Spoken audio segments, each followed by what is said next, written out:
104.3. Good to meet Taki. Dr. Ben. Onia. Machibium. Yeah. Bokod. Oh, Damiadom, Ebenezer, and your dear Bedini. And your dear Matthew. Oh, Mrs. Ami, who watch you? Papa. Papa, if you walk or Bibia. Oh, Adam. Oh, not Adam FM, but Adam.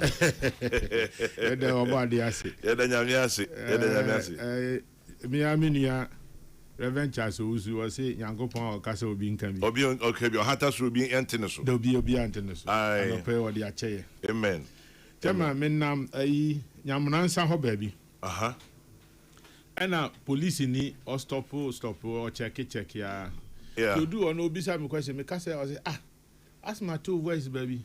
And I'm saying, if I was oh, voice, they said me to me, say, oh, Castle Peace FM. I was, hey, Chaba was here, Castle, you. I only ask them no. How I wish, especially Mobuno. You bet tea and one sena you Sabe, what radio so Casa. Unimnia, Utio. Debbie. Police Nipa Joseph Bio. Joseph Bio. Police ni Yamransa barrier. Or see, oh, Peace FM. The Bia. Naida, and to say, Yakwa and Baha. Yam fancy to me say, Sabe. Nipa Penny Mofra near Titro Natie. Baby. You now the opportunity to sit behind the microphone. I am share your casa ye. Yes, or chance be a chance 70. And Joseph Bio Papa Police. Ye chano pay. Why correct, Papa. I say, oh, quite chia, mammy. Major no so. Pa. Abranti be no, madam for more than more friend Rasta. My best 6 months, no Hunabako. A guy, oh, MP guy. Who I chat, mammy? Make me who I meet Yanama. Me who I meet Yanama, pa. Honorable Rasta Machi, yes, me chiao. Yes, I Machi, yes, me chiao. Doctor Mejeso. It's me who I make a chance. Dr. Ben, or Sim or Joseph. Honorable Rasta Machi, Kwame, Acho, Medasepa, no, yeah. You're the Yamias. Jacqua breath for Janasu Chiao. Fijaqua breath for. By this time, you say a gum radio no dasso. Madame Mercy. But Chairman Yaberman, who not it? Della Rasta switch you. Or see me who I mean, chairman. The last see me who I mean, Joseph. Now, they started trial church. Wherever you teach any. I teach any. 18 baby, I bet church or kaka.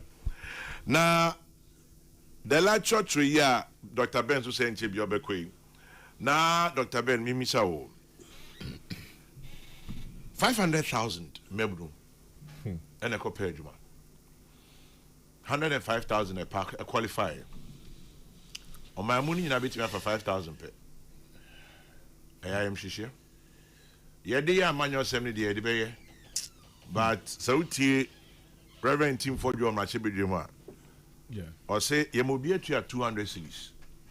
It's a no crowd and I'm 100 million cities dada. Into your fee say, you refund your music mom.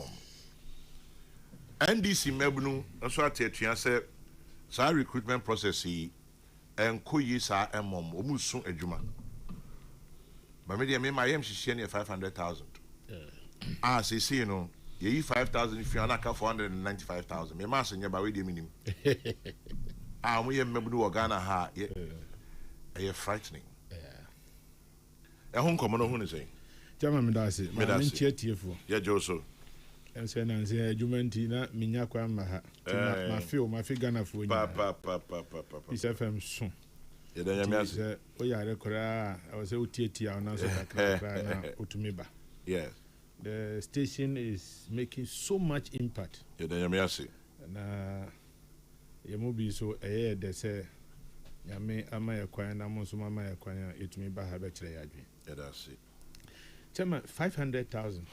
And Yama Bakumi and Nubina Meka. Yeah. Near Dikai, where a national security issue.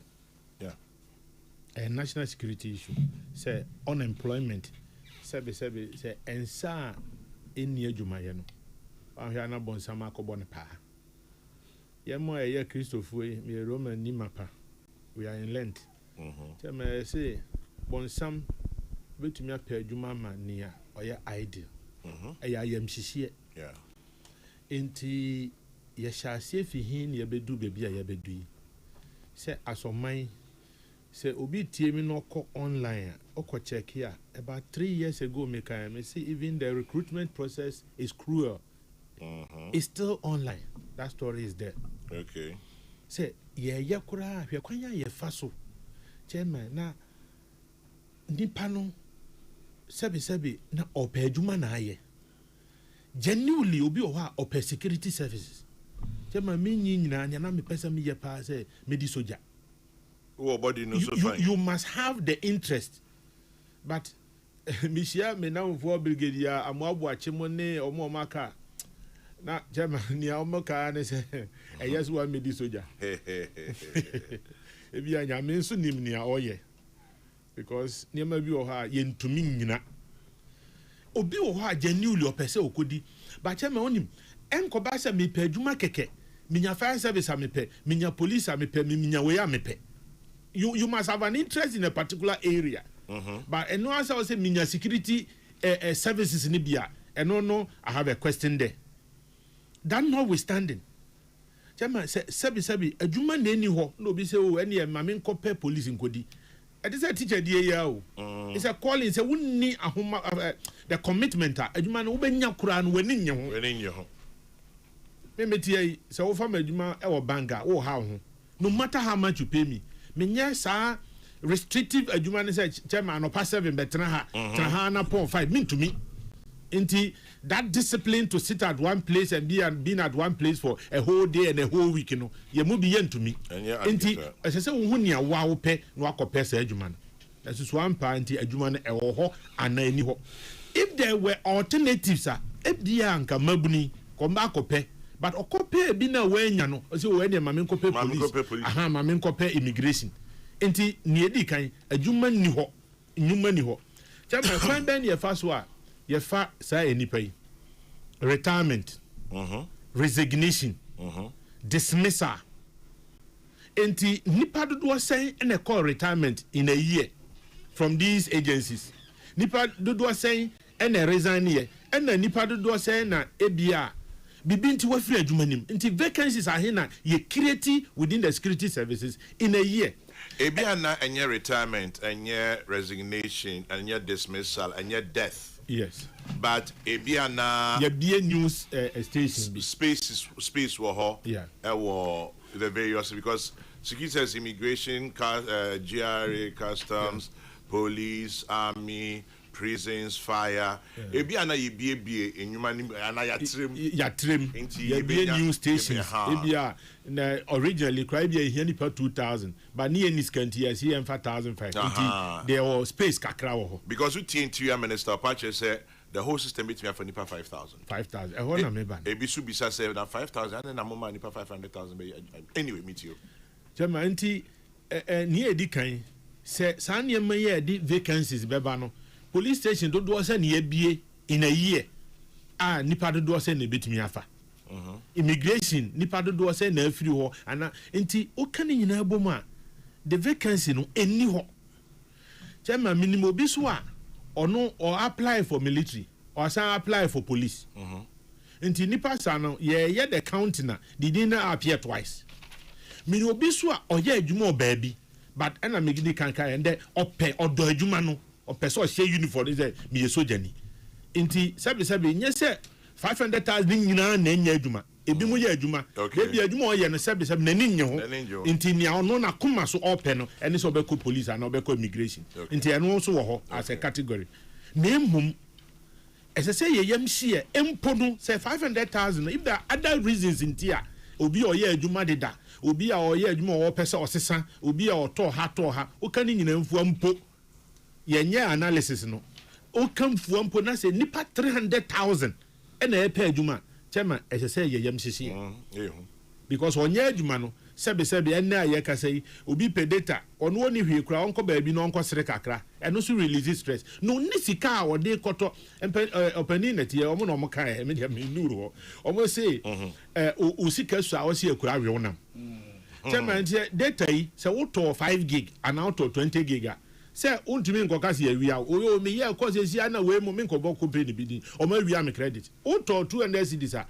chairman obe call no obeti agina so akosi but only sika nti o to 2 cedis na bi also automatic update esi ana ade na sa chairman sika de is the life blood only sika wasem ye different o chairman ye koba da bi ye mpo no yesu say ye ho kire ye enso ye na especially the youth and yema one year to survive. Jama, think about it. Say, we be 25 years.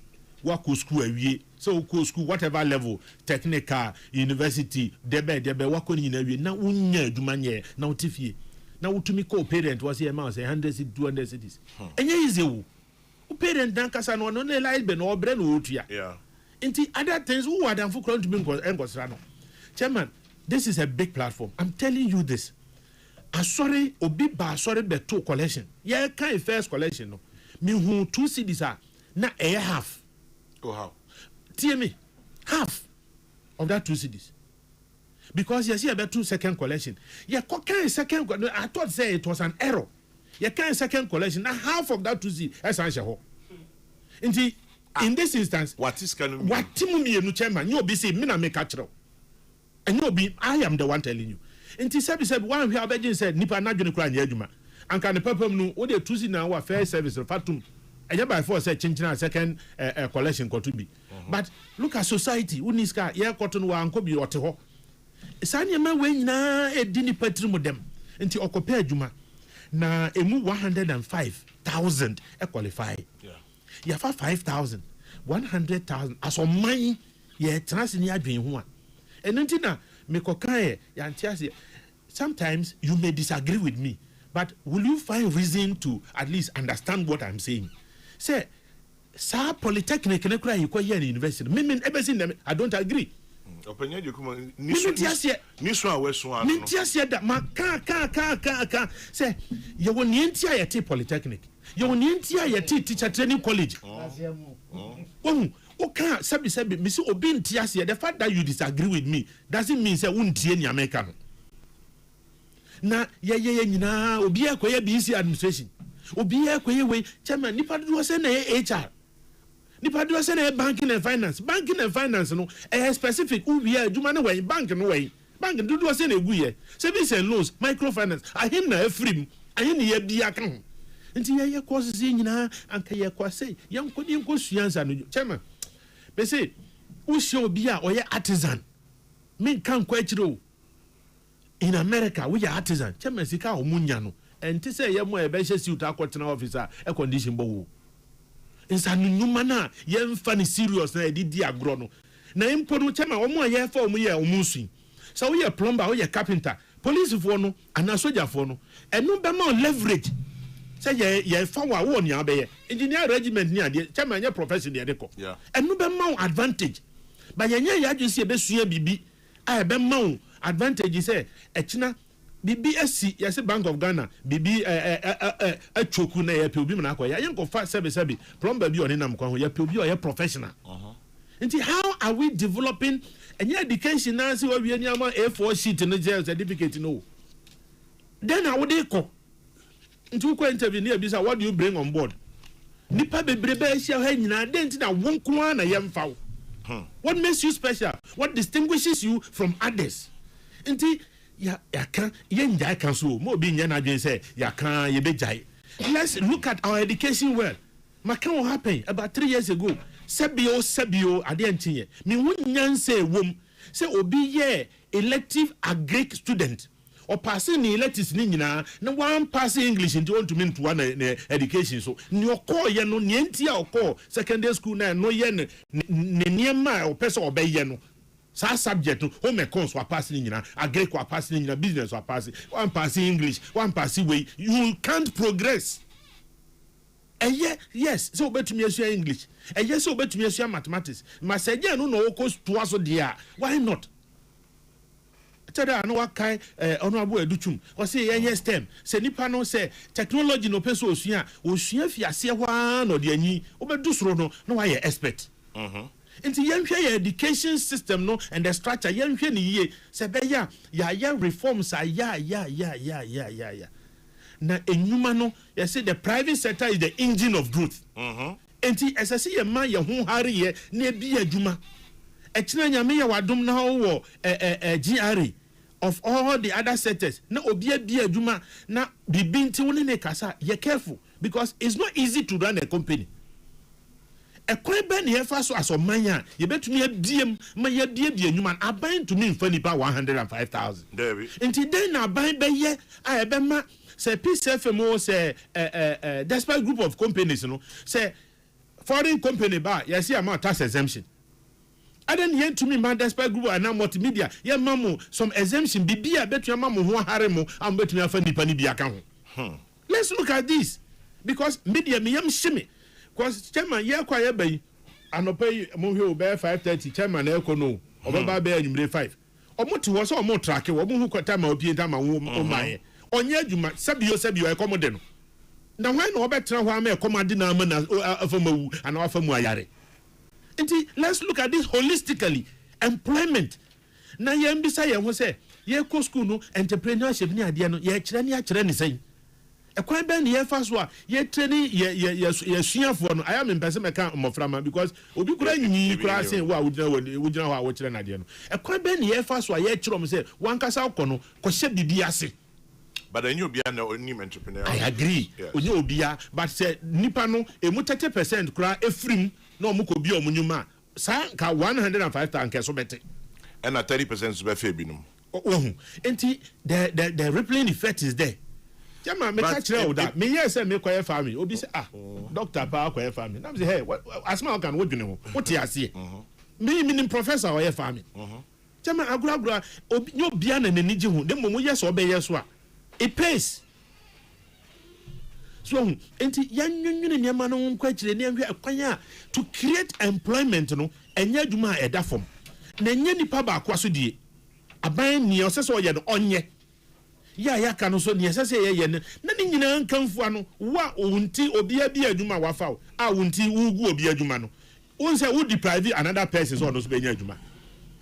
How about this thing say they had to pay for it ebi mo akaseti say you refund your musica mom. I mean, I don't know. I mean, refund in a bed. Me mum de me say. But why pay? In future, maybe I can say or many free application process. Free. But application process no. And in Cabana emphasis hakado. And I maybe say or more say IT kura say your setting system. And also comes at a cost. It has to be paid. See printed forms. Chairman say baby me dim inquiry. University of Ghana say ton forms. Okay. Yeah, ton forms. Inti me free no na me koka say ebia military na policeman ton forms. I say imagine be bua me for. Because say be discount na print. Ebia ne buo no na e beka say 200 na so dodo. Ebia yen na 100 and I say 50 whatever. Just cover your cost. Okay. Yes say oh yam wenya so mfaso.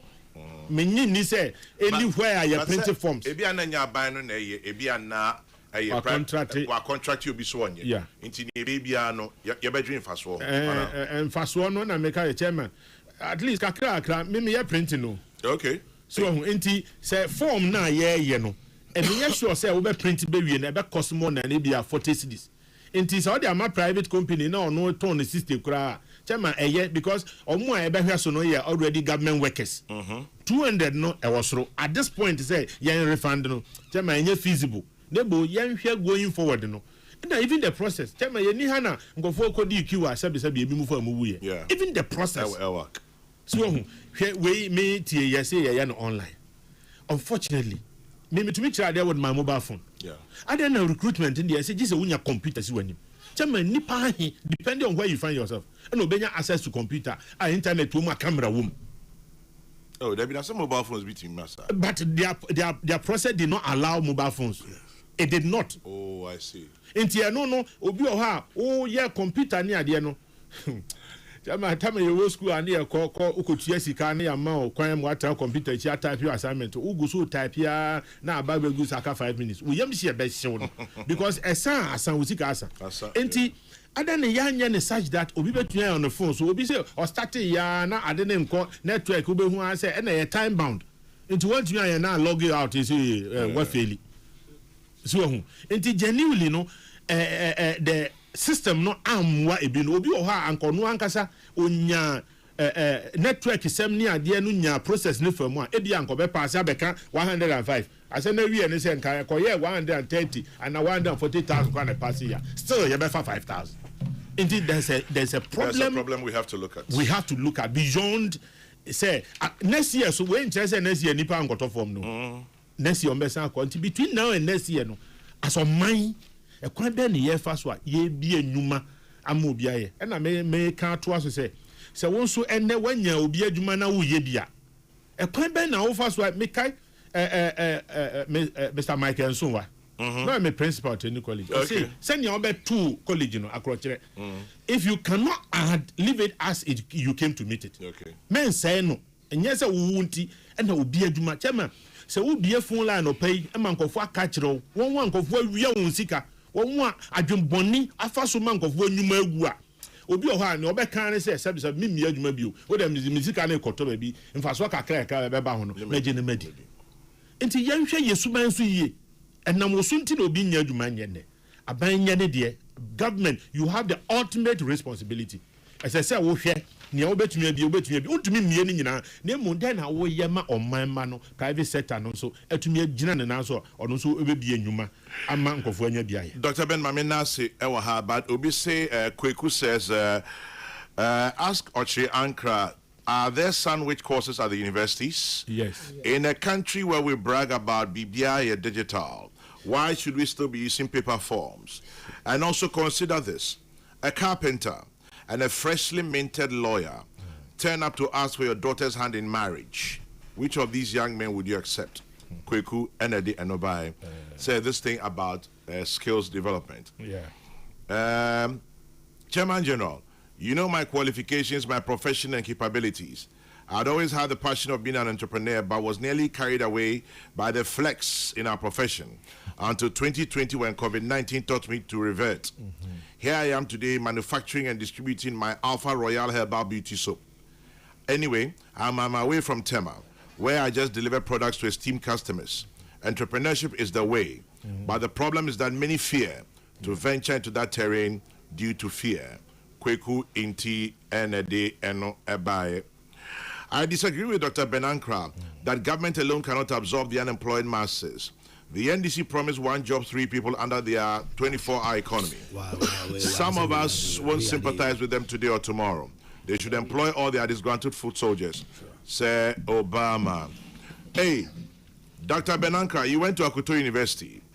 Yes. Yes. Right? The only college in Ghana, Okomua, 1 month on polish shoe. Is that? Oh, yes. The only college in Ghana. Auditor University. In Futroni school, open here, me dancing. In Futroni. Training colleges, Now, why Auditor University? Sir, Auditor no, I'm saying not offering a meal so, the place so. I don't quite a principal or honor. Okay. Almost site there, fair. Okay. On the site, no, at home chair. Said they are now on UCA school, no. What? Niana minimum, sir, or no, organize O level, a money students. Oh, I see. Yes. It do say or more, yeah. Now, college, Bolsheka, Edo free, a crocret, Abba, Kumasi. No, my betre, Omtrivia, no, Masako. That's a kuto. The Papa Nankasa, yeah, training college. Go for being registered for O level. Yeah, the teaching practice, echo share, son of deck, and they be some say, o professional, teaching. Way outside to Bubako. Hey, don't want to me, uncle. It's not Odini University, no. Auditor University. Chairman, maybe Kono. Yes. Agri Memorial, the school with the longest name. Agri Memorial Episcopal Zion Senior Secondary School. Agri nani. School near Agri Nebi, a bimu and can have you, I be war and my boniadi. Name Agri de Noani Zion. Memende Benagri 86 years. Muchinkwa. Now 2001 for Jamadi on my year niso, Sesame Kamwasem. Oma kofa classroom na empty. na chairman send you almost see I renovate a dining ni computers ni air conditioning ni ade ICT center o maye no chairman e ye ni so enti me fa akwanya so na ma do mo ase o maye ade pa Agri Memorial 2G1 global president of Amosa no me da o ase na ma se nyankopon se ni o mo ye bia onto onsam amen na Agri ebenya 86 Saturday obi bia okọ Agri obi bia ne bada so o ba akọ hoda no obi a onko Cape Coast no monko bua na speech day no afi we dia ne e soronko obi a mra na wote ho na opentokwa obi yiye na o kan o na mfa me ho se Iran na nya ne ntokwa chama ye nyina ye bebre enti unya kwanya preach peace FM unya kwanya preach peace because entokwa nya de papa enya de papa chama with your permission any open ni minuano maka medasi bansa be ko ni Prince Ochre minuano sojani or airborne me papa so say 37 no so ma catch up obi se men catch us say your brother Prince Ochre, a soldier at Airborne, is my classmate and best friend. Yeah. Your late father and mine were also friends. Yeah. I'm from Sishianyaso. Yeah. Papa Jimfi, watching live from South Africa. Yeah. Tell Dr. Ochre, over here in Germany, public workers are below 20%. The private sector employs 80% of the workforce. Yeah. Why is ours different? Chairman, I live in Holland. Over here, it's all about technical skills. I don't know why the recruitment to the Ghana Armed Forces is so difficult for applicants. In 2008, it was easier for my cousin to join the British Army from Ghana than to join the Ghana Armed Forces. It's so bad. Kwajo Ahodo, Enede, and no Ebai. Anyway, various thoughts, various comments. But tell Dr. Ben that a U.S.-Israel war with Iran will have no effect on Ghana. Obwa. Or say, looking at the distance. Obwa, chairman. Obwa. Or say, unless the economy is criminally managed. Okay, I see where you're going. Excuse me for that quote. And then Tiobo Ahene in Belgium. Okay. Amanyo Semnabim. Unfortunately. 2 of my children are studying at Agri Memorial AME Zion, Cape Coast. Yeah. Raphael, we wish you well. Yeah. Dr. Benotriankra has said it all with regards to the issue of unemployment. This government must handle it single-handedly. Master Planner Junior Kane Tampo. Dr. Beneda Sanapay. Yonia, Mr. Medas. Dela, me was soon be tea, I drink. Now, also, I have brand here. I have brand. 27. Kwame Medasi. Dela Medasi. Minchia wo chief. Yeah, Joso. Na minchia minuano mo prof ne. Yeah. Kwame say honestly say Andra you can't say me has say and discuss this topic is say me say we na moyanka I would have taken an nkamama Are sir recruitment thing no kakra no me kakra the way because Kwame almost at online application fe obi anka hwe okay and almost start documentation obi an complain numbers 500,000 are apply yeah nipa domo no omo ade edene enti so fa kwa papa so na mo ye any problem and am wie na mo ye body selection fe obi anka hwe obi asa ekwan ya yafa so aye ade de ka efe and the bedroom baby the problem one aptitude test me sure say I am not too but me sure say the consultant be okay me sure say consultant ni mistakes be esan say hwe kwa me hwe say enye ye nia na ye your access to computer and say wo ka kire obi oti ekure bia se obumprugu yoyo anasa daboya that's how catch any pakuno say on fa laptop mbesi nanim wa bra ono ne maame ebi wo ha bo so me no mu 100 Ghana cedis da 50 Ghana cedis o mu hu bi da and say wo catch any say on ko fa laptop mbesi nanim wa it's an insult to the family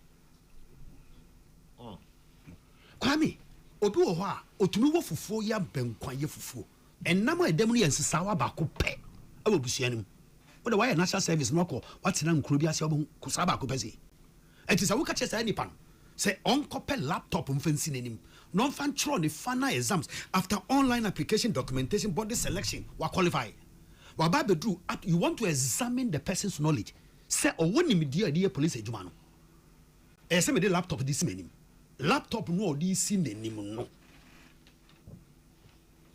ya box bi nanim da box nim nanim da sa box nim it will be send a mathematical question or the typical form no akako calculate ana mebo the machine detects say the individual no is doing body movements.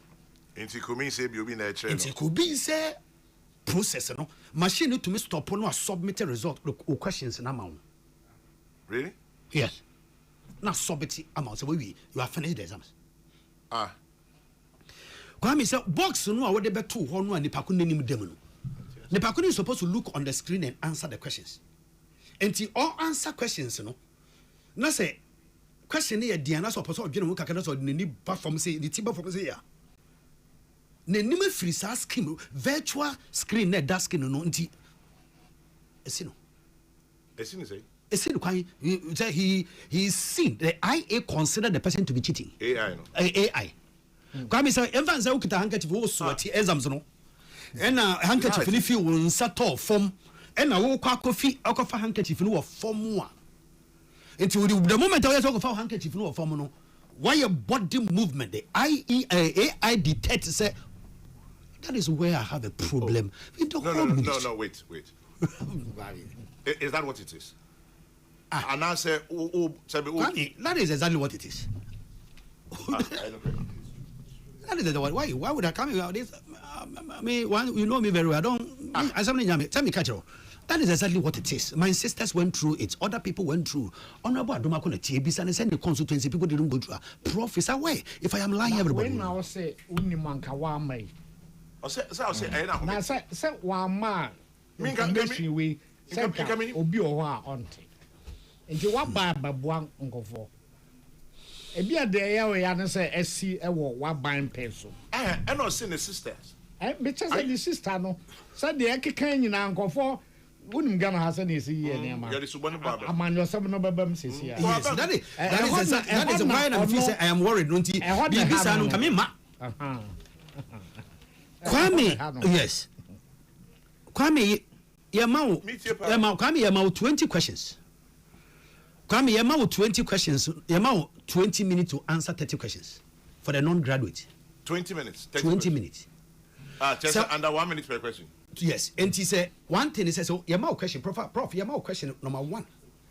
Now you see answer. That's one answer. Question number 1. Now it does not move on to question number 2. No. What is it? No, me can't say but yes, I mean, you cannot move on to question number 2. Why? Me na make sure exams. I can decide to start from question number 30 to number 1. I can start from the middle. I start from where my nerves will become exams will throw. If into my so sweating that kind of thing. Questions look start baby. Now nerves are calmed down from known to unknown. Thank you, Prof. Teacher for. And way number 1. Number 1 went to me answer. You move on to number 2. Went to me answer number 1 now. You are not moving on number 2. Meanwhile, it is time. And see, difficult. There were difficulties. Graduates, you know, the any 60 questions. They use 40 minutes. That's 60 questions. That's quite tight. Kwame inti semi tro exams no. Na say internet connectivity wrong, weak. Me area what it means is say I am disqualified. Omaya ye timu ya enra obi frame me o send 3 days obi frame me akame me ne pa ko ne kasa ne voice aye kakra loud say me phone na say ya na say die ya enti makwa kwotena computer ne me qualified enough to write the exams me be try exams no a failure kwame enra obi call medical examination na ɔkɔ medical examination you say the blood levels here low ɔyɔba the blood levels here low kwame nim say blood level here low ayɛ yare ana ɛna me yare pa because me an AS type of person and I always have a low blood pressure I always have even at my age I don't have high blood pressure and that is the advantage I have now since many know and to kwame obi akɔ say but me face screen in anka bia yare bia na BBC say low blood pressure dey woto me to me kan be moje bi woto moje dru kwame na wonu mu for 2 days 2 weeks you are okay anamboa and the person is disqualified you don't anticipate that person will be happy kwame hwe em say Andra Mitie Minister for Interior na or say nipa 500,000 apply kwame say oba police service ni mu nipa 130,000 and apply ye pe nipa 3,000 Jesus Christ. What it means acceptance rate ufa nipa 43 a yimu baako immigration nipa 180 and apply 180,000 thank you kwame kwame the slaughter na wo have available near 100,000 it means acceptance rate 8 ufa nipa 180 aye fa nipa baako 180 people yes select one out of 180 kwame mame jump umbra prisons applicants 71,000 applied ye penipa 500 what it means open nipa 142 ye fa baako kwame problem ni say ejuma eda o mind so ejuma o ma down man so say see create opportunities for people to work ejuma da yaso pa see ye bibi de boa say ejuma emrantie ne mabawa ye pa ejuma bi de ma o mom de ye na enu nti kwame me pa cho bebre say yes nipa 105,000 are qualified afa no mo be screening say 105,000 ye for mu 5,000 pe into 100,000 else after qualifying nipa 105,000 are qualified for medicals ye be select 5,000 into 100,000 into 100,000 will still be disappointed. That is the difficulty now honorable and me who way me I have a concern but prof they am awre ho and they say it is on my way say na your problem say dia na enyo ba bi nkrofo bi bo oman no bu oman no faso ti and me will be Auditor General's reports and almost say the Ministry of Trade at the $89.4 million 89.4 million Ghana cedis echo through Ministry of Finance who say on tria in the year 2024 and the Ministry of Finance say offer the total budget a car or there 68.7 billion 7 billion Ghana cedis that thing so that is I think so that is the figure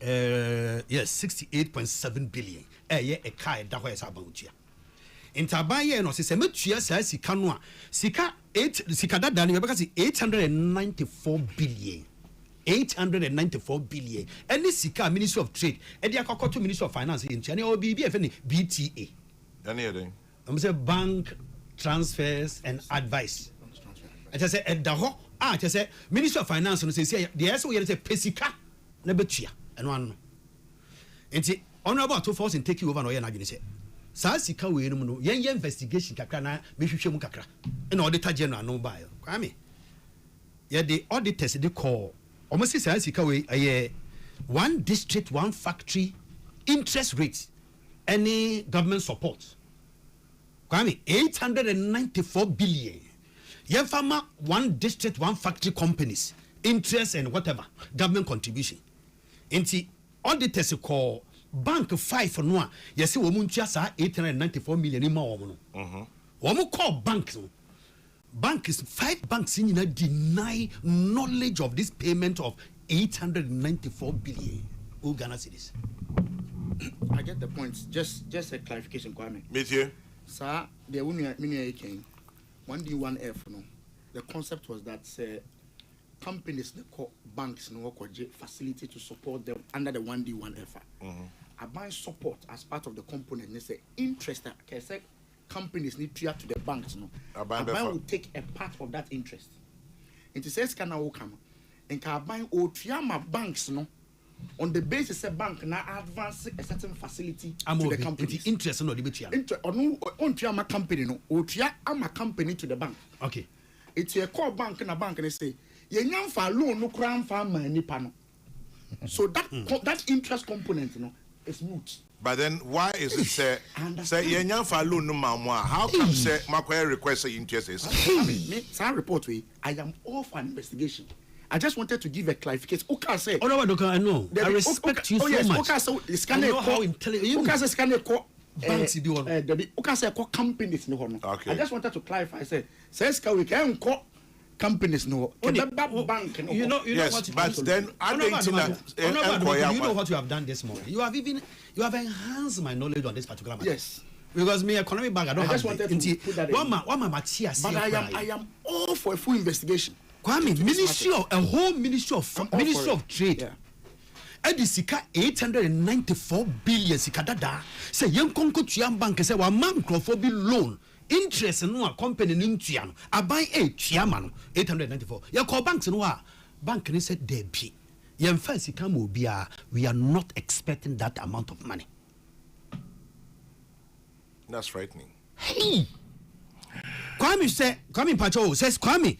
So if the Minister of Interior said we need 13 billion, and you use 30 billion to any security services, Ghana immigration, custom, prisons, and woman in Abosumbia, it's 13 billion.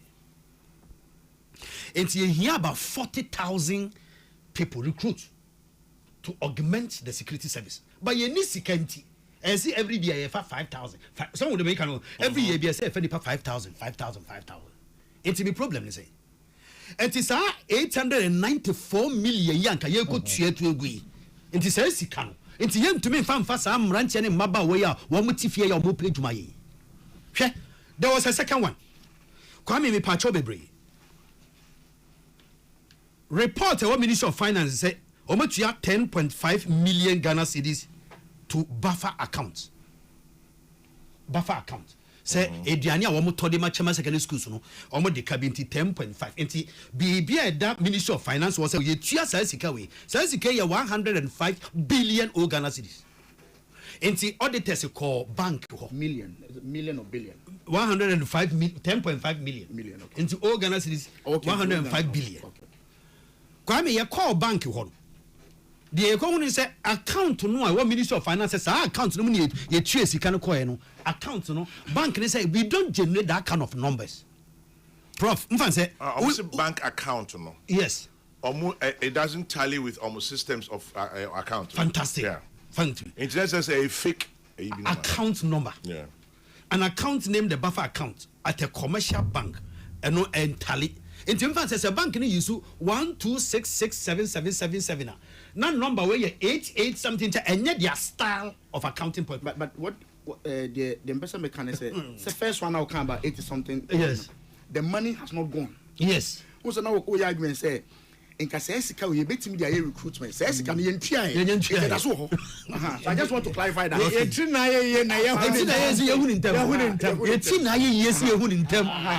Thank you. It's an amount about sika bi anko. Yes. Okay.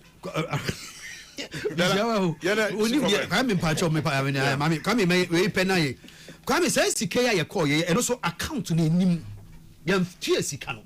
Nti obati say me nua politician bi ya frew. Ya see afraid the let them say with this sika 105 billion.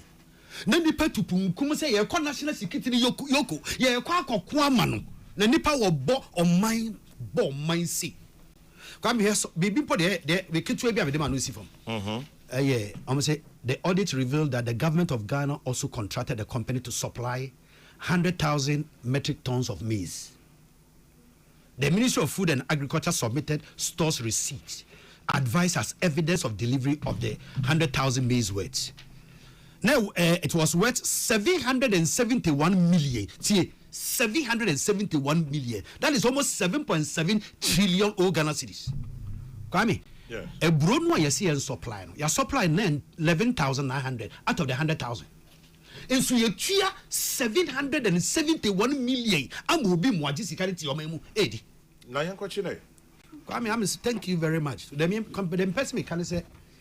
So, your perceive drew baby, I bet me a recruitment, and you find it 20,000, 50,000, 16,000. One more book, no, you call hospital, and bed and naso. Uko classroom and Konyen Hono, Sound Crofo way, or your politicians or your MPP new, or your NDC new, or your one you know about mine chronoa, Kwame Missre. Yan chimney pacunian for the Nimun chief form. Yan mo who say, you're more man chrono manipamre, but that's a baby. You're more man chrono, Emma Nipa Bamre, and near Della, Edem, and Yetin in Kano. And then this one says, I served in the British Army for 5 years, and I worked at the Army Careers Office. The aptitude tests were done in the Army Career Office, not on individual computers. And it was fairer, Kwajo Ahodo, Kwajo Indina. This one says, tell Della that low blood pressure sometimes is even worse than high blood pressure. Bernard Ajiman. And then such Emmanuel. When a government conducts recruitment with a 1% success rate and a massive 100,000% shortlist for only 5,000 slots, it's either exploitation or incompetence. And then this one says, Della, you need sugar beside you all the time because of your low blood pressure. Jenny Johnson. Hey, I'm out for straight away. No, nah. Anyway, it's good. In terms for share ideas, yes. We are a communal society. Yes. Obi here. Yes. Yes. Individualistic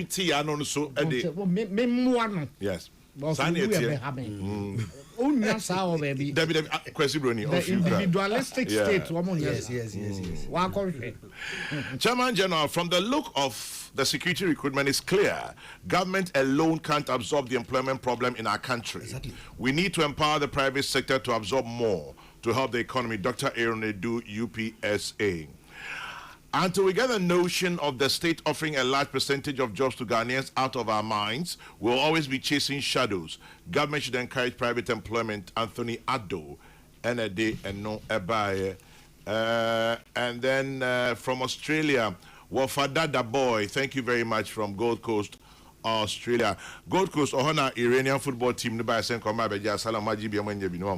Anyway, it's all good. Watching you live from University of Education, Winneba South Campus. Okay, thank you very much, Apia. And then, okay. All right, move on.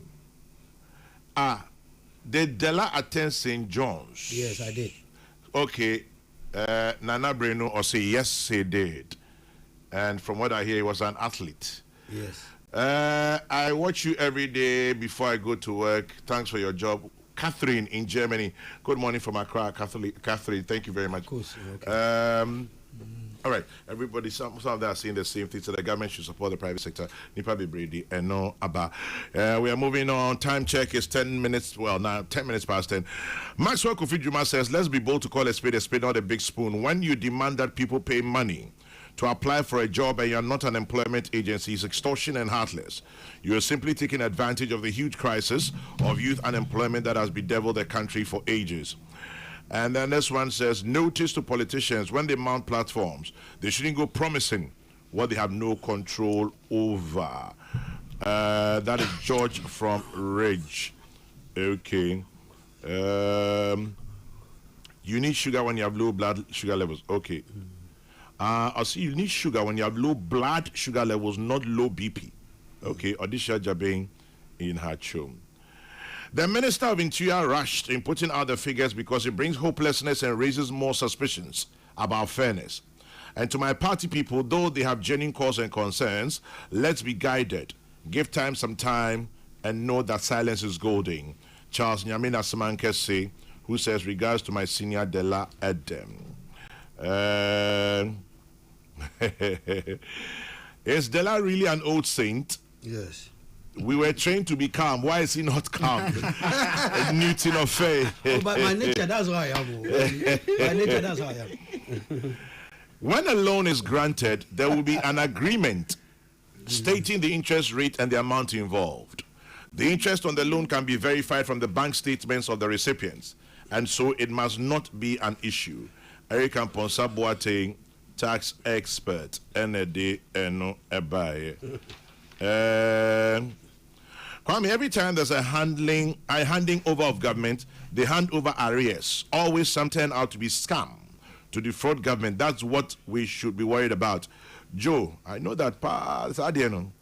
But I took a kind of and I sometimes the judgment debt about you hand you over now for the all kinds of but anyway, this one says to remind one more invitation. I said this is an invitation to a book launch. Andra Onwankasa Ebaha Wanda Victor Kuto Esquire. Invitation to a book launch, The Immigration Formulae, Rules, Packaging and Strategy. Forward by Professor Dr. Larry DiMatteo and His Lordship Justice Emmanuel Unikolendi. The author of the book, The Immigration Formulae, is Wanda Victor Kuto Esquire. Ononwachosa Ngume Ochina, 13th of March, which is also his birthday. Happy birthday in advance, Wanda. And the venue is the Ghana Shippers Authority at Ridge. The time is 4 p.m. Rasta Pachobrim, na minti wa drinche. Chairman General. Yes, sir. Measure safe baby, I mean, the way, you know. Me too. I think 2 days ago, your parliament now, the Deputy Finance Minister, on behalf of the Finance Minister, the report he by. Na Kwame Ghana Nibia so would say in some of the like it's quite frightening. Na text about can say be about the continuous nature of this type of audits. About any time be the la about for problem. Yes. Now Kwame, yes. I hold in my hands and Kwame with the this is report of the Auditor General on the liabilities of ministries, departments, and agencies as at 31st December 2016. Okay. Now, interestingly, this report was signed by Daniel Yao Domelevo. Wow. Now, Kwame, just with your permission, I just want to read just a few portions as a executive summary. No? Yeah. Also, based on our review, we certified a total of 6.3 billion. Out of a total of 11.8 billion, we have, in accordance with Article 1877B of the Constitution, disallowed a total of 5.479 billion. This was in 2016, signed by Mr. Domelevo. In fact, the text now, the main text now, similar issues. They're cyclical. Say that is where the last time can because I think the system something is wrong. There's something fundamentally wrong with the system. I mean, government payroll, government system, now gift mix, no, and yet easy to even enter to input. Really? Gift mix is a whole system. It's by law, Public Financial Management Act. Yeah. The whole idea of the gift mix, no, is to weed away some of these things. From all this one from 2013, gift mix here. If this report is still telling us, we have a situation where we can input duplicate invoices into the same gift mix. There's a problem. Then there's a problem. There is a fundamental problem. You go into. Now I'm sure you said the like near the year politics. May read the 2016 auditor report. Yes. Not the law read the 2025. Yes, fantastic. When say and someone what's our report with me, I'll send a copy to you. I have a soft copy of the 2016 report. This was a special audit. In fact, more YouTube video.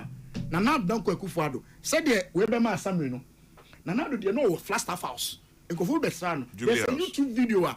All can say, we disallowed 5-point-something billion. Skeno Foriata was in Parliament. Said I have the video right. Make my say now. Government has, through our audits, we have been able to save Ghana. This And opinion you come say Semba until we take our time. Me see this report, me say the copy amount 2016. It is the same pattern. Duplicate invoices. No contractor biaba, no the certificate aba. You go check na certificate ni fake. It happens anytime there's a change of government. And the reports are there. So auditors report it is annoying. Opening so we read the mini parliament. Some of the things you ask yourself, say, why would anybody even attempt? Why would anybody attempt to do this? Oh, Kwame. It is a politics and Kwame, I don't present here, so we see the debate on the floor. It became very clear. Say, you did to say, Kwame, my more ministry. Minister and Science David. Me say you'll be surprised sometimes minister no cry to you be can say more radio so no afraid the two that say me bana Kwame Sivaka can say assembly what happened. You'll be surprised what goes on in the ministry. It is if there's a systemic problem and yes you hear as audit reporting every time I'm hoping say the current government able put measures in place because in some working and yes can say go to somebody attempted to, but for the audit, yes.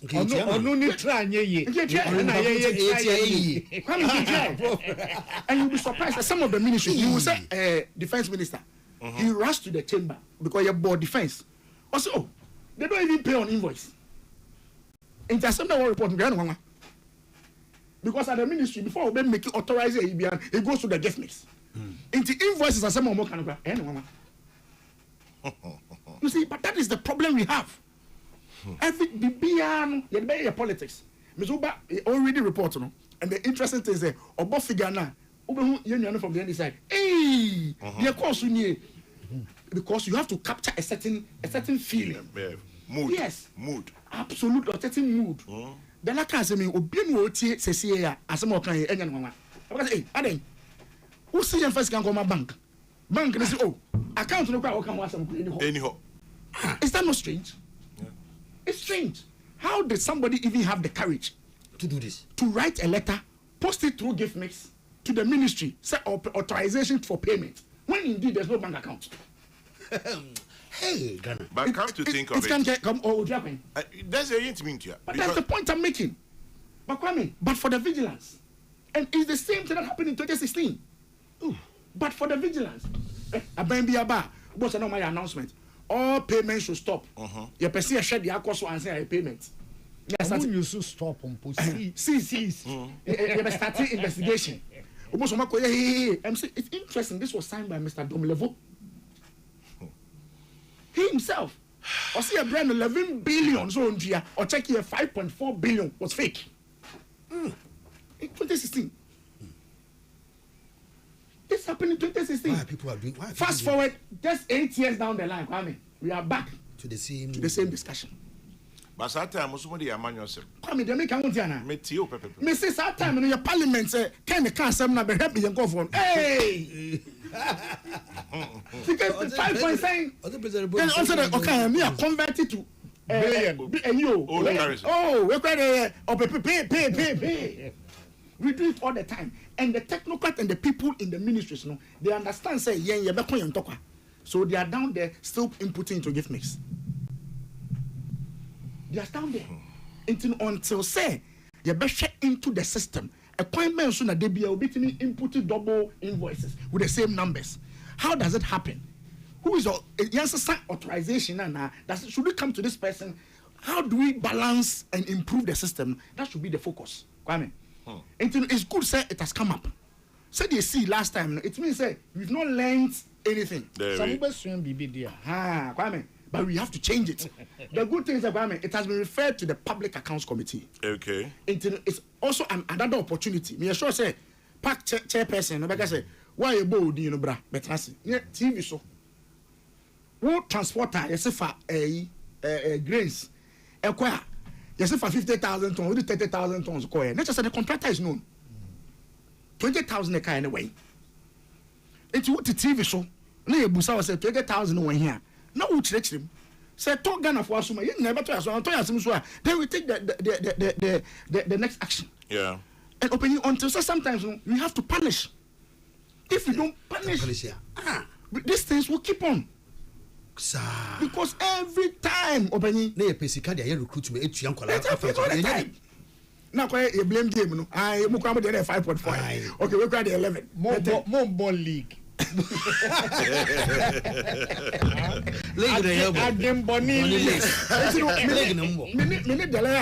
and I'm in full support. I was on another platform masa in same way why you grow baby I drone we have to get to a point where you discussing same way it should be devoid of partisanship.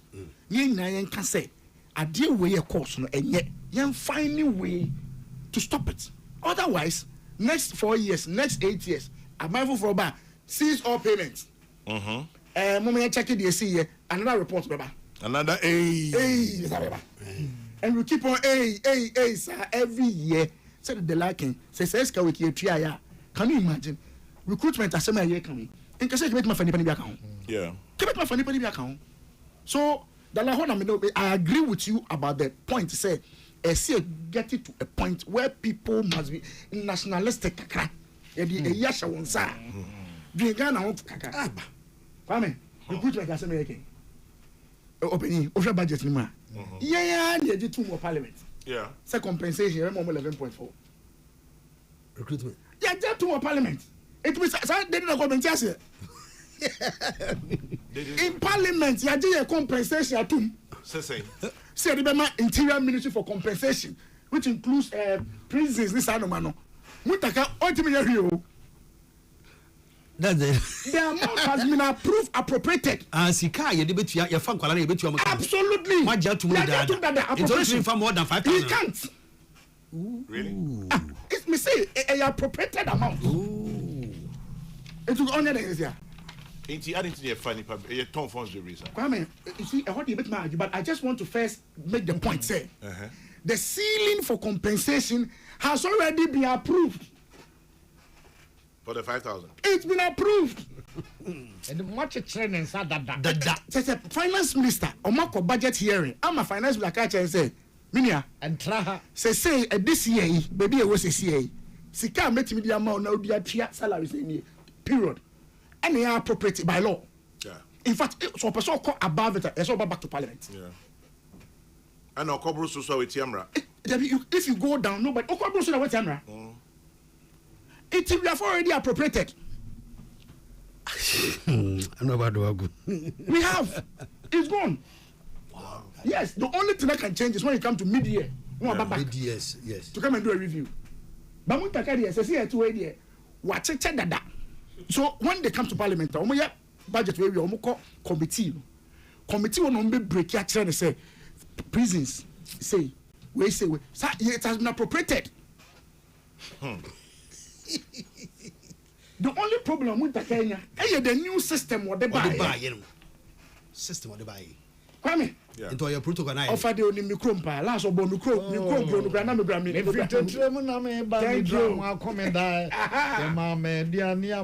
Thank you. Thank you. Yeah. Sana wo from. Micro no one say no.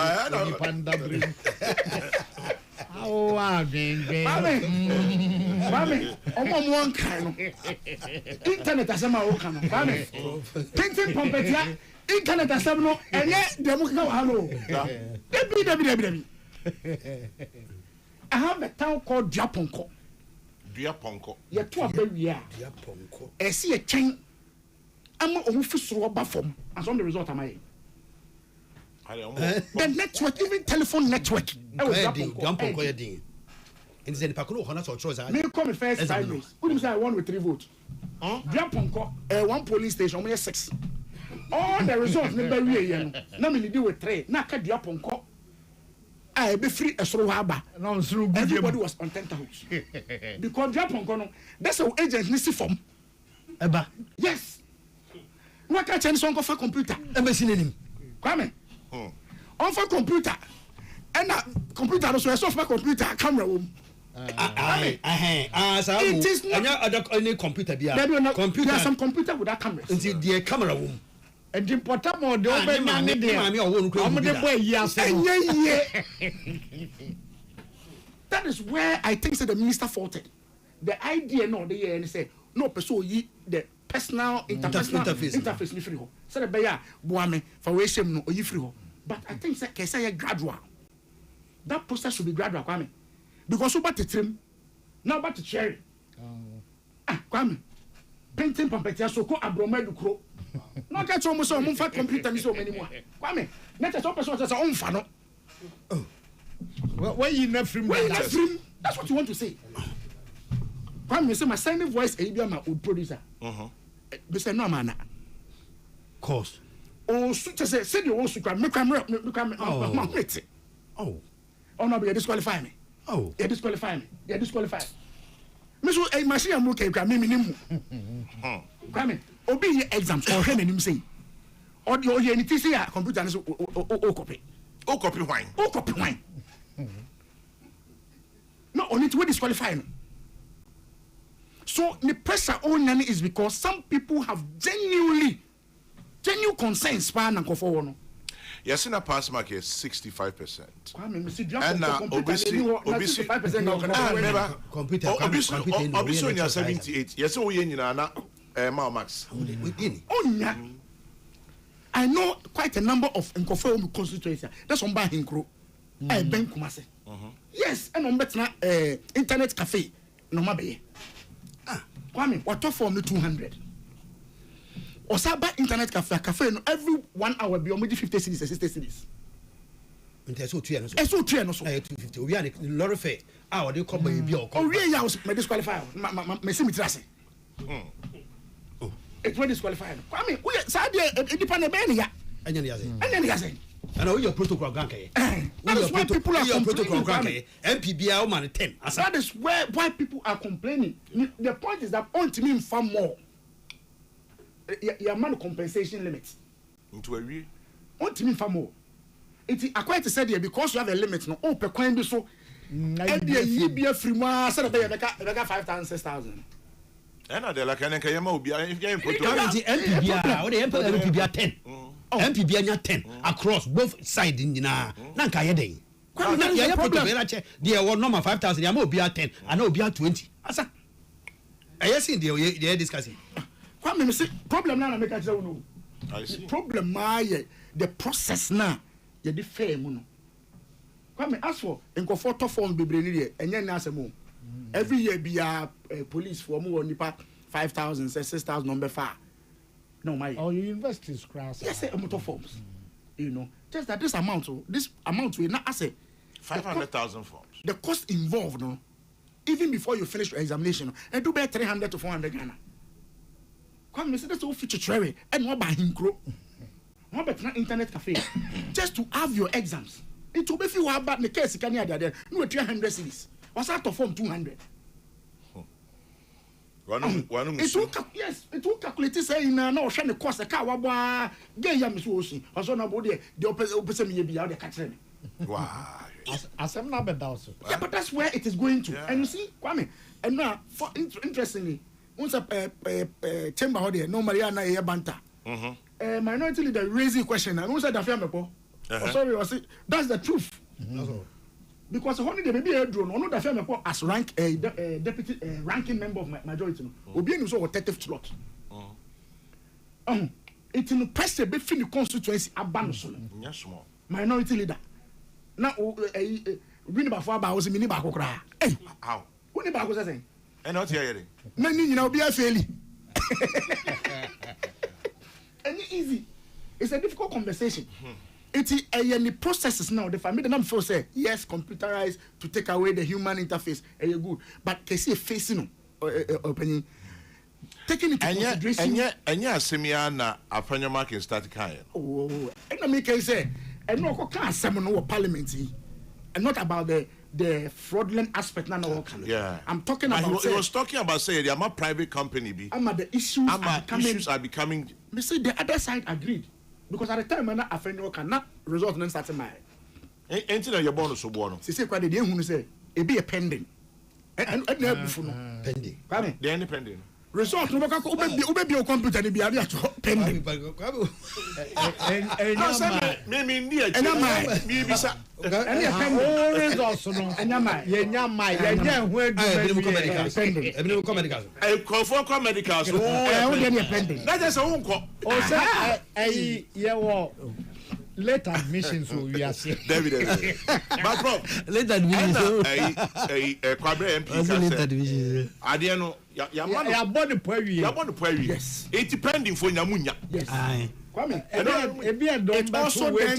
it also then takes me to manufo what we say on the platform yepe epetumia Kwame me say no videos obi said ya politics here you original simple so all 5k men munya yebema ni baba kuti because o mu o di 2000 I want security 1000 ya be fa bunyina no aka it nipa no odi wachi na odi ahoden di wachi no ne idea ni nyina ne say kon bia so wa ba idea obenya adwuma ahoden ye ma awreshemu so otu na koma nyina abehye mu say it me no bi say na listen to me say me come anim as a politician asem say wo kan especially when two men ngutaw say so a minister and so finance minister catch and say Ghana is getting nyina no de me dey ma oni eno ani it will work within that I no imagine memfa ma ahoden wo ho memfa ma ho and I'm sure say ato no enye se sebe sika de go and also ma ho enye se ni more than but what share the budget other expenditure no o sha minia wo de na ntwen kakra na ekwan bi wo apoko ase de no se ma fa ama apoko ase for na yawu so wo ho na wa shift kakra kwa and then I make a say you really have to know as a finance minister abra IMF for no my co-functions are president kasa I am for no na president general oh nana Michelle Bo ukwan ye be any budget ni mo any budget mo okay ya finance minister na esem ko na mo ye certain arrangement eti finance minister ba no hwe muntakari no hwe muntaka it is 1000 na president ako can send you na yenko that I'm telling you the practical things that happens these are the practical things you be call a by election kuma wo kwan ese ye na ya ko paso ese ye ame obehwe na ni it has not been captured in this year's budget it's been so ye muntaka 5000 it so 3000 na for 2000 sika no mame na esem ko ye kuma wo kwan na election the next 2 weeks na ya to abama me. Now we'll find a way to do it later on as we go on. These are the practical things I'm telling you. Yeah. I mean, minister, discipline against the president. Against the president, can you discipline against the chief of staff? But you're the president's appointee. Thank you. You say that. Me na mama adwuma na me say remember so. Say the IMF for what somebody just say you can't do this, you can't do this. But when you are free, that is where the problem is. That is where the problem will start to come. And that is where so you're strong a year you get to know. Because it's easy. Especially when you are getting closer to internal elections. You have called regional elections, national elections. Obia esa ote baby ujina. That is where the problems will start. And what do you have no? Enti Muntaka there, I sympathize with him. It's a very difficult time. And I mean, Dela appointees are any more problem. When I meet them, I'm not going to say, Michelle, be just say, I got my questions. Between money was probably post data watching. Sasa. Who do data watching? Obeji. Because everybody thinks, baby, I won. On TSS, catch and say, Muntaka Kasa. No, Mao. But Muntaka is handicapped. This 5,000 American comment. That's it. It has to reflect a regional balance. Yeah. It has to have a certain regional picture. Gender. Yeah, gender. Plus your party. Absolutely. Party interest. Yeah. It's easy as finance interior minister no tiwa sa no. Enye easy said ye can say ya no. Or two way by this time call be a fee. Down. Jubilee. Obi a friend from Jubilee. Obi a be share president na din komo. We share president of Korea. I'm a president can say no Obano. Oh, offer. Don't worry. Not present, friend. What are you going to do? Why ban win a film? If you tell that's a and I'm on country Muntaka's or Mambako. So that is where the problem is. But as to say, dear, Kwame, appropriations are done. The parliament has already approved the limit for compensation. Muntaka, oye hujia. Okay. Kwame. See, what fast no? Yeah, you want hang no. Ono na suma no so nkom na hye bedwom. Na baby odi asem na ba be si. Yes, you know can say. Na just sasa. Kwame won say. Hey. Rasta house day. Oye hujia. Enye. So if he goes above the appropriation, otherwise, let's say June, July, or finance minister koka, eko pale chao. Now finance minister back to parliament. Ebe amend the appropriations. We do the oba mobile and tamu because munyina obi a why then we free no? And fan we health minister there na. Otherwise, you pray for increased revenue. Yeah. Yes. Kwame. Teacher. Baby a ya di wie enkomo yo no. Say e mo bibi no AI no me ba. Ozi bibi. Ara. Ampa. Ya ho na ko fa wa. Nanka o ye nsore na ayu okon ho eyo hina ndi entity. David. Utiti achese wa bokro no. Utiti achese wa bokro no. Ka bi tie be we. Pacho mitie. U fiti mrika e pause a e di moja ba. E di moja neba. Ta o pause se utwitwu se. Utwitwu se. Uze nkwara brush nko. Emre. Ndi akwara brush na okofa ne papa brush a. Na o twinte se de na papa e twa de na beba. Moja no beba. Aya ye predodo. Oh, we no mu ye omo de ai. Nti ye de no ba no na baboaye e be ye bibia. Come ye nuru ho. Me so sa me frɛ kurase pa typical. Yeah. Enti minim sa me kromfo na omo twere bia no omo anwie. But ho network no kra anye. Enti o ka so on fan phone kra na nya ka network na moa no. Nti say unim adoa omo mbadoa no papa we ni krom mbadoa no bi tetrem ho mbadoa omo hyase a ye bono ken na ko ken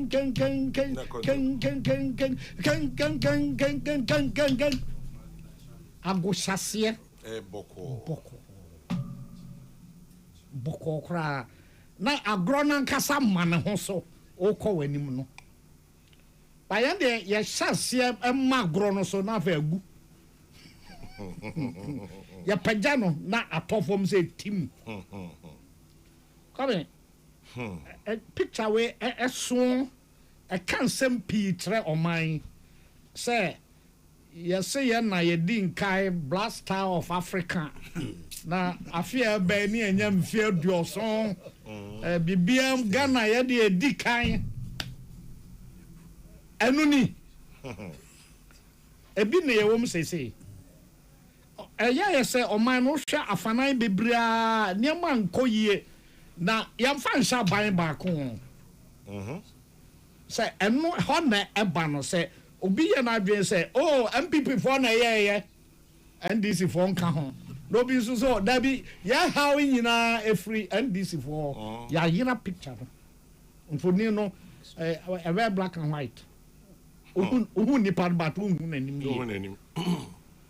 ya kan we nyina afi me hwa ayi congregation ya de na otwemienu na ye congregation e wo le gongon 2 weeks na otwemienu ayi traffic de ba Madina ne mpota mo nyina adam transia na mbisa ma say hey efe pa o ya tam na congregation no ya no great hall eno ano no e kire ni pando so no omiyi ba saba over bi na wo ho no the whole university ya no dako and then na outwemi enu nkra ya cheche horse ne centers ayeye congregation no nti ba bi o provost ba kon hweso na visi no wo ba bi na province wo ba bi sa ana mbisa say hey enipa ya omo do e di omo do so no omo anu aduane sankore ayi addition for omo ba nyina e fa no omo koye adwuma yeah enti wo hwe your system na ye no a ase ayi ne fa ba bi na aboa enso emwa menim se mo ko ayi se JHS no bia ena bia aha mo de kwame nom time no a omo call form 5 me ne dala nyina mfie ndum owie na e bia subject ba kun bi twen dala so 87 ana 97 92 aha 92 okay 92 na bia 97 enti ba kun bi twen na bia wa koye service now so after na wo call 6 form lower 6 upper 6 no so that is the duration 87 92 yeah 87 5 years yes 87 to 92 yes it will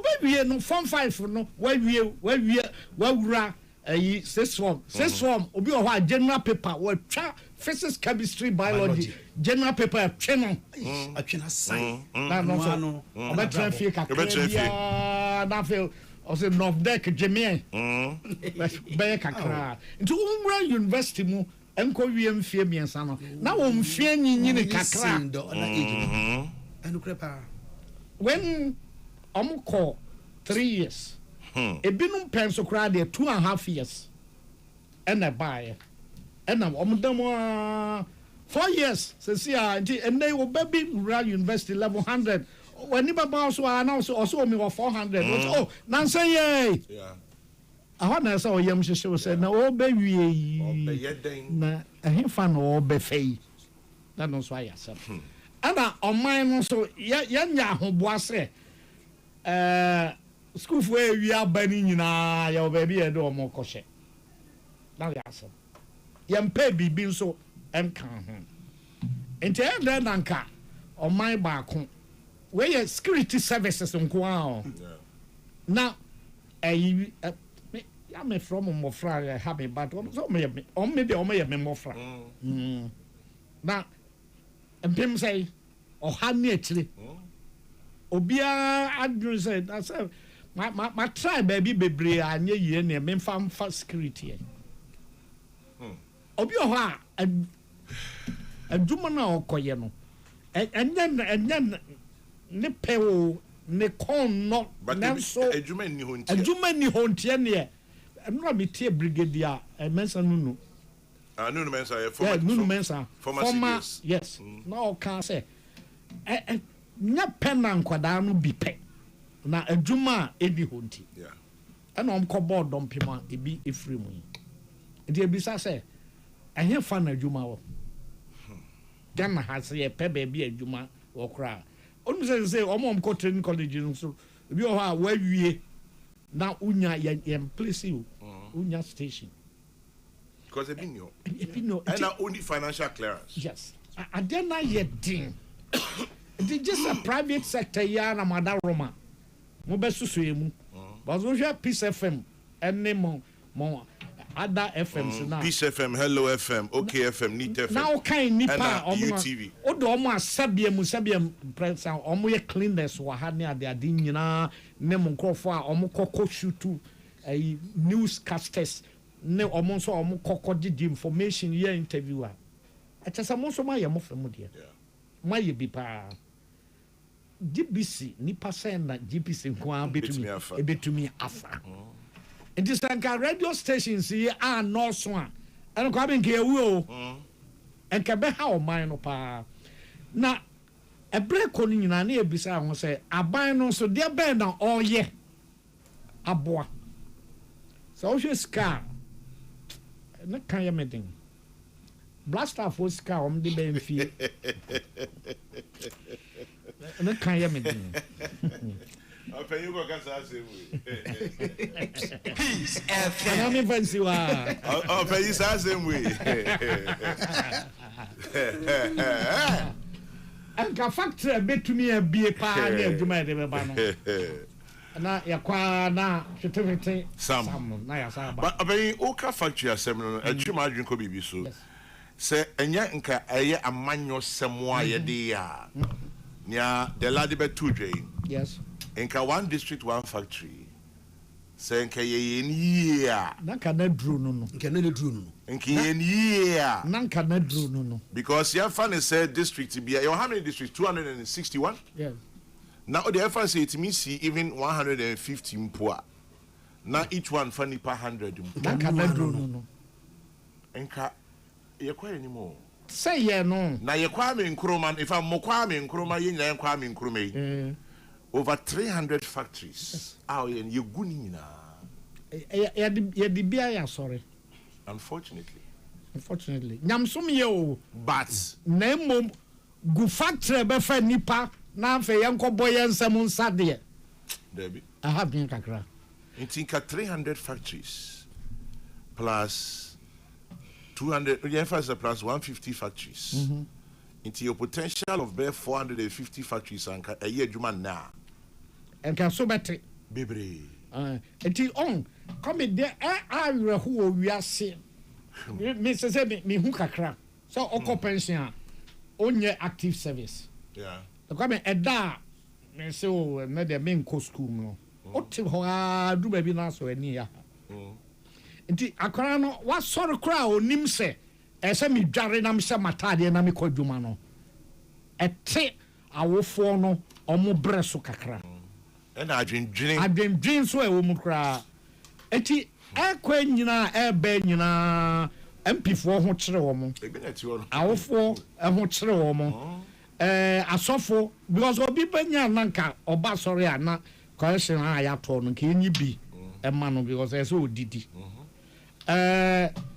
Mo cry yan cry ye ba radio suwe. Awo ha no obi aba. So ono so ebe yanka or bibi kakra and the aye.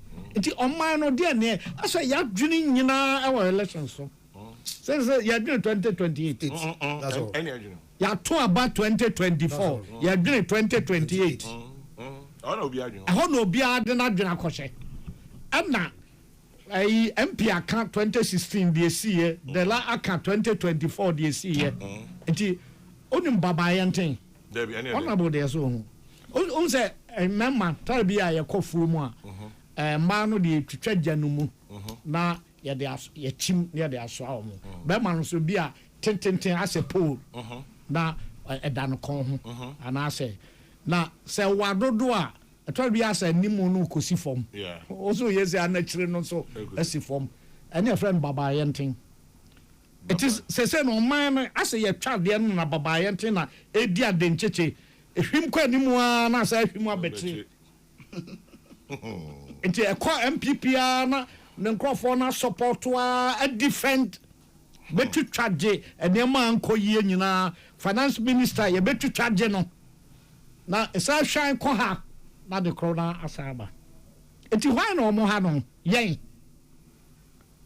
na mu nyina nso kra ye kambo mu a mo ye 275 ene yase mu nko gina ya nam emaye anamusifo nti baabi anka ye de na besie no mo fa mo na nkosi ho na mo nyama ye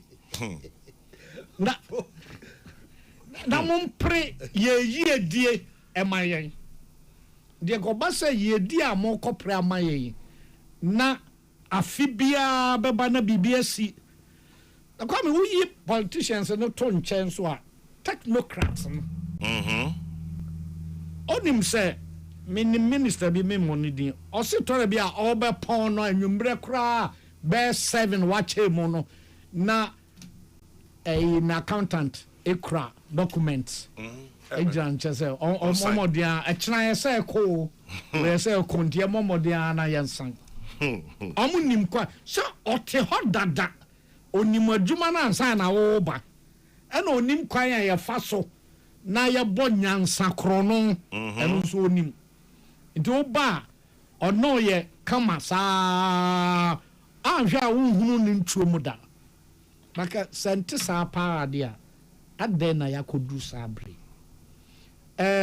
maka dana ya na me se enwumasua kuayo ena apomden ena fan wo sem ne energy ka yanyim free amandofo no nsem na enyina ho national ye o manifesto we nka ho bi ya o national manifesto a say na ye kono nti wo ba template no ho eno na ese wo ye anmaso ye kan ho ase mu se aban bia ba o person ye ne de 3 years 4 years 4 years 3 years ye kosa ne ba se owura dutum no no so ye omo anmaso mu sakrai bi kakra mate se Haruna so ye ne de nti se Haruna ye ne de na kofrim pon bi ba obe ne de Idrisu bi foforo bi alasan bi nso ba obe ne de efo agbada fusu ba ni o kante so ba yo kan ba so say na pese ye no obia nti why na ye sisi no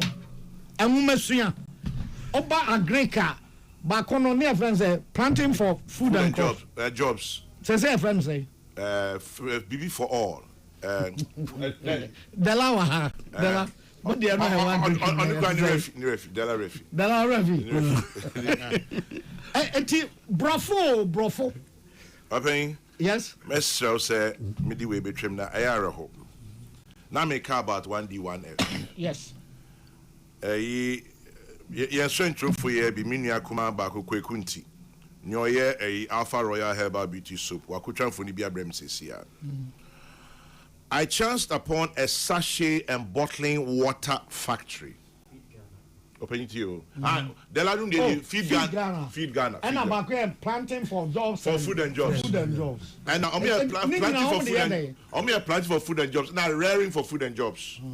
And then planting for food and jobs. Now part 1, part 2. And then go Sam Feed Ghana. Now we Feed Ghana. Open it to you. I chanced upon a sachet and bottling water factory constructed and fully equipped in Anyasu Utium. Okay. Interestingly, the factory, which was opened under 1D1F, has not produced a single bottle of water or a packet of sachet. Anytime you're commissioning, 2021. Yes, sir. Home free there. One could see oh, home free.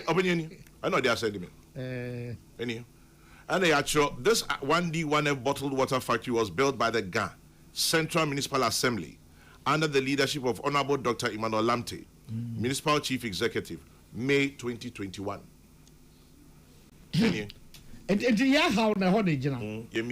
Come in, me, no. Say, I said they say I buy to me ye. Ya said the ankran so SO to me ye. Now, come in, Abuano.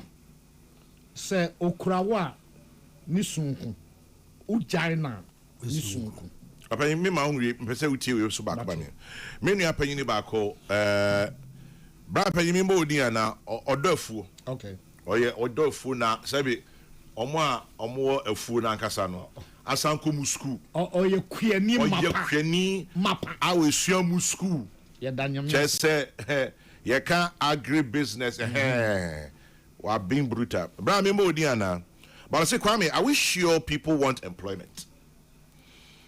Labor has become a major issue for agribusiness. I have personally interviewed hawkers by the roadside whose take monthly is far lower than what I can offer on my farm, which also includes lunch.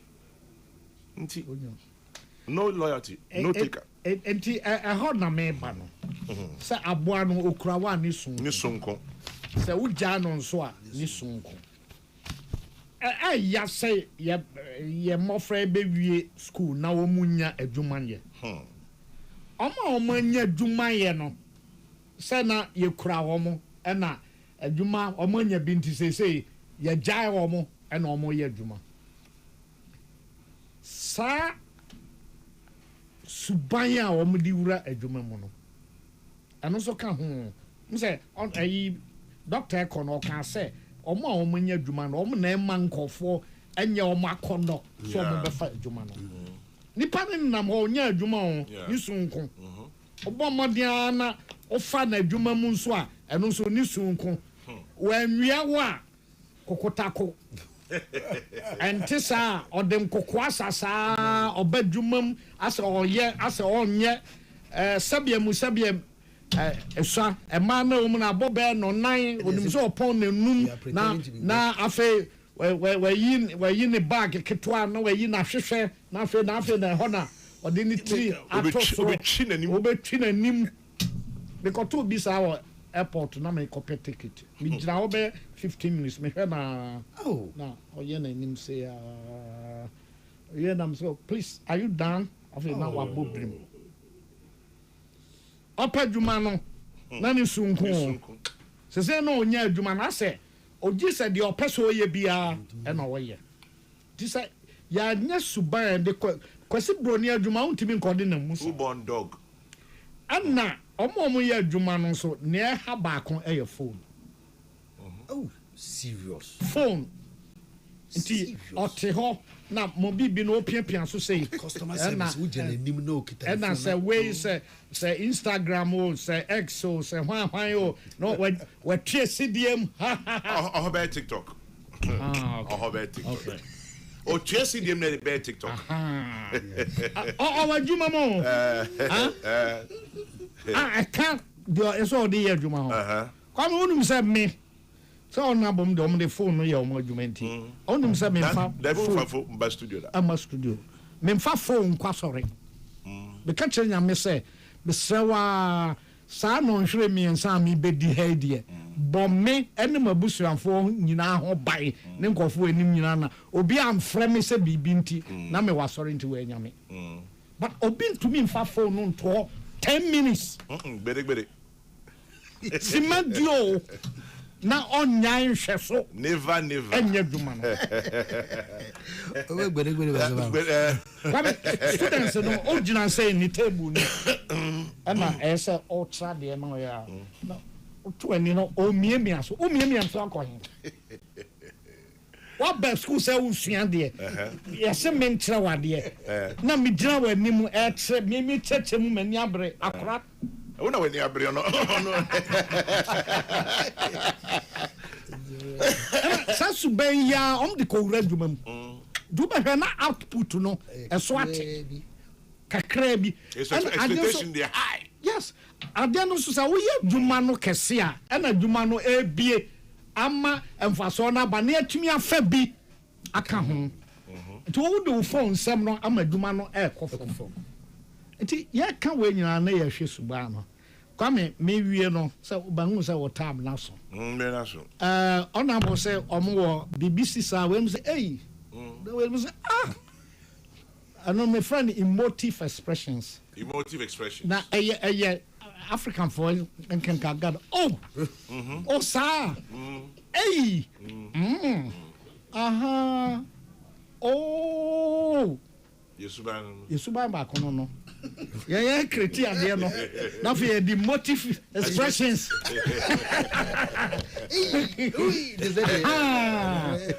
Kwame emotive expressions yes Kwame me we kra no times mu enu man kan it is macro page 20 I be school asem oh yeah I be school asem send us one can that just one man can it just and then page 20 Ghanaian times now page 20 that's maybe I'm saying who story in Kranza Secondary High Technical wins 2026 Cowbell GS independent GS independent be who I know say be school asem wow school Kranza school Sectech in Kranza omati anim rough am there I'm free sa northern sector home school say bro gu ansa na omo ba na ahanso national omo abenwin enti be bo headmaster owo anaso a headmistress o minim de o say any teacher for mo ho nyina ba so say sanka ya kan gransa secteka nkofo bebre ni mu aha na ya famu win cowbell debate national level. By that cowbell swasi. Okay. Because almost sponsor it. Sponsorship be a ding. Yes. Skawum. Yeah, cowbell that's papa. But in Kranza Secondary High Technical School, mo. Na omo be team in Crawford. The beach soccer day. Senior High Technical School. But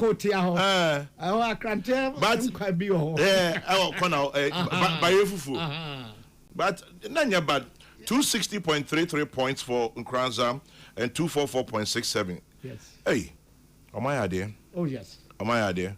Because hey, na Sutek Sunya Secondary School no nyama.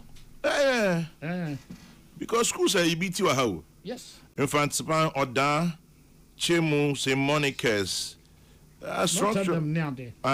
Yes. On my idea. It be bombing some more. On my idea. And Kranza for my idea.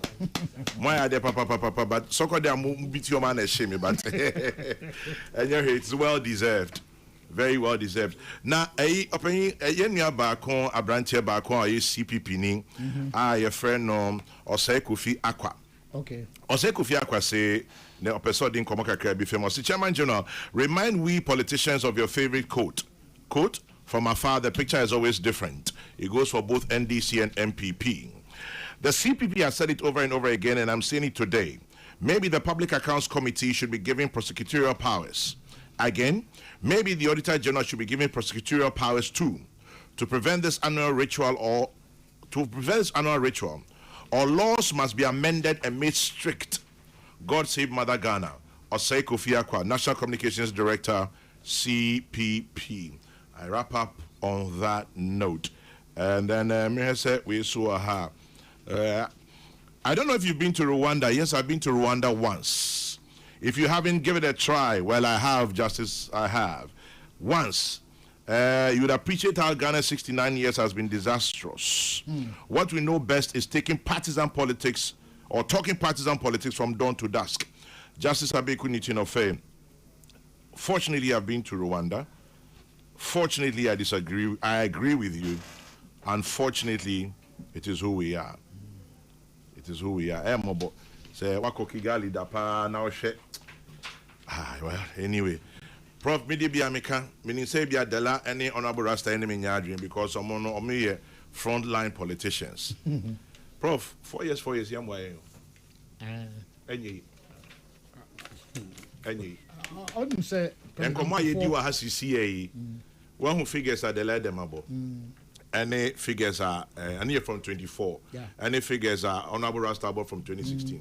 A bare pendulum, sir. 4 years, any. I know I'm a friend, Baba Yantino. I couldn't see an abundance.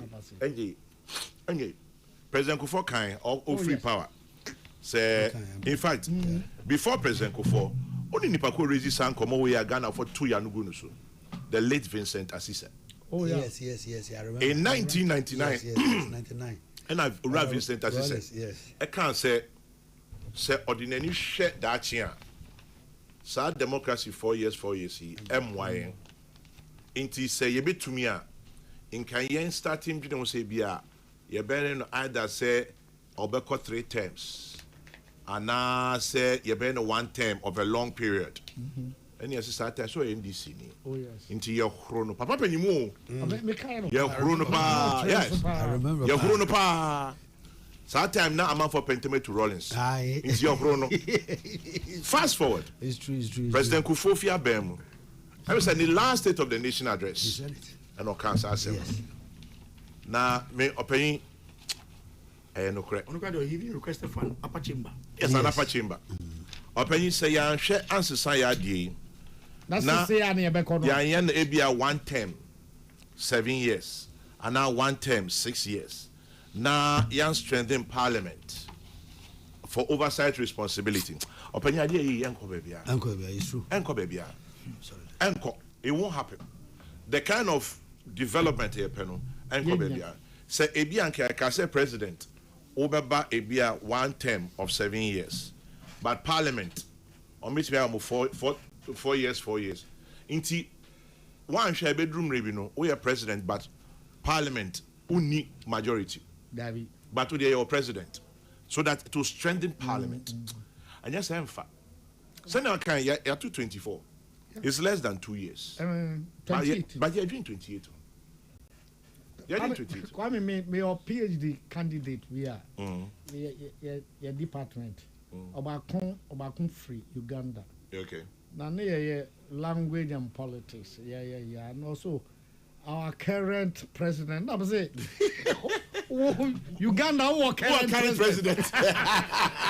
Why are president since 86? Oh yeah, president I'm in trouble level. Current. And the Kwame here and say honorable there to trip me bana. Mpajo kwa kantre a honorable Muntakasa with the on cheme back. On home papa. Sentinel man come you know. Also the on cheme back. Prof me that's no pay. Yes, that's it. Dela me that's it. Honorable Rasta me that's it. Me da masi papa ni madaje. Na teacher ma mu nya daje etie yen ma mo hwe yen mo ne da masi ka too. God bless. Good morning.